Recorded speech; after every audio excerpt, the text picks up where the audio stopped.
Pant পরে পায়জামা পরে অনেকে নামাজ আদায় করে, দেখবেন ভাই প্যান্ট যারা পরে নামাজ আদায় করেন, যারা নামাজি, এদের প্যান্ট তো কখনো টাকনুর নিচেই যেতে পারে না। যেই ব্যক্তি প্যান্ট পরে নামাজ আদায় করলো, পায়জামা পরে নামাজ আদায় করলো, ট্রাউজার পরে নামাজ আদায় করে, এর কাপড় যখন কেনে অথবা তৈরি করে কারিগর দিয়ে, তখন তাকে ওই কথা মাথায় রেখেই তৈরি করতে হবে যে আমি তো নামাজি, আমার প্যান্ট কেন টাকনুর নিচেই থাকবে, আমার পায়জামা কেন টাকনুর নিচেই থাকবে। যখন কিনবেন বা তৈরি করবেন তখনই মাপ দিয়ে আপনার টাকনু থেকে 2 আঙ্গুল উপরে আপনি কেটে সেলাই করে নেবেন। আমরা কি করি? মডার্ন ইসলাম, সব কিছুই আমরা ডিজিটাল করি। নামাজে ঢোকার আগে মসজিদের দরজায় এক ঠ্যাং উঁচা করে কি করি? 2টা ভাঁজ মেরে দিই, ঠিক কি না? 2টা ভাঁজ মারি, আবার মসজিদ থেকে বের হওয়ার সময় বাম পা অথবা ডান পা মসজিদের বাহিরে দিয়েই ভাঁজ আবার ঝাড়ি দিয়ে ফেলে দিই, এরকম যা ছিল মসজিদে, এখন আর আমার ভিতরে কিছু নাই।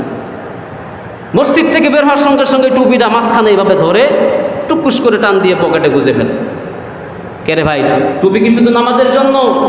টুপি হলো রাসূল সাল্লাল্লাহু আলাইহি সাল্লামের, এটা হলো শিআর, এটা মুসলমানদের শিআর।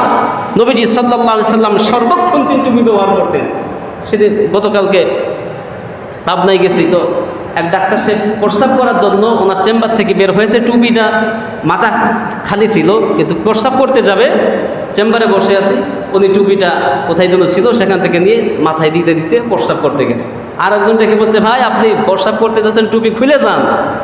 উনি মনে করছে যে টুপি মাথায় দিয়ে মনে হয় প্রস্রাবখানায় যাওয়া যায় না, এত ভালো জিনিস, টুপি নিয়ে কি প্রস্রাবখানায় যাওয়া যায় না? কিন্তু আসলে না, টুপি নিয়েই প্রস্রাবখানায় যেতে হয়। নবীজি সাল্লাল্লাহু আলাইহি সাল্লামের আদর্শ এমন যে যখন প্রস্রাব পায়খানার প্রয়োজন হবে তখন আগলা মাথায় তোমরা সেখানে যাবে না। আজকে বিজ্ঞান বলতেছে যে আগলা মাথায় বা খালি মাথায় যদি প্রস্রাব পায়খানা নিয়মিত করতে থাকে তাহলে তার ব্রেনের উপরে ইফেক্ট করে, আস্তে আস্তে তার বুদ্ধি লোপ পেতে থাকে, শেষ বয়সে গিয়ে সে আপন মানুষকেও চিনবে না, তার বুদ্ধি লোপ পেতে থাকে। এই জন্য সুন্নাত হলো বা মুস্তাহাব হলো, নবীজির তরিকা হলো টুপি মাথায় দিয়ে অথবা গামছা বা রুমাল মাথায় দিয়ে এরপরে প্রস্রাব পায়খানা করা, খালি মাথায় না করা।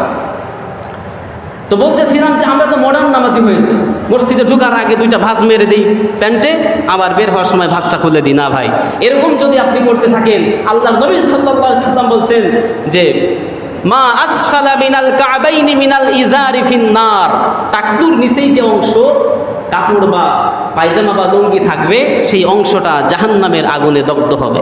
নাউযুবিল্লাহি মিন যালিক, জাহান্নামের আগুনে পড়বে ওই অংশটা। এখন আপনার ওই ঠ্যাঙের ওই নিচ থেকে কেটে কি ওইটুকু জাহান্নামে দিয়ে আসবে আর আপনি জান্নাতে থাকবেন? এটা হয়? আপনি পা যেখানে আপনিও সেখানেই থাকবেন। এমন না যে পায়ের ওই নিচেরটা আপনাকে কেটে জাহান্নামে দিয়ে আসবে আর পুরা বডি জান্নাতে আরাম করবেন, এমন না। এটা হাসি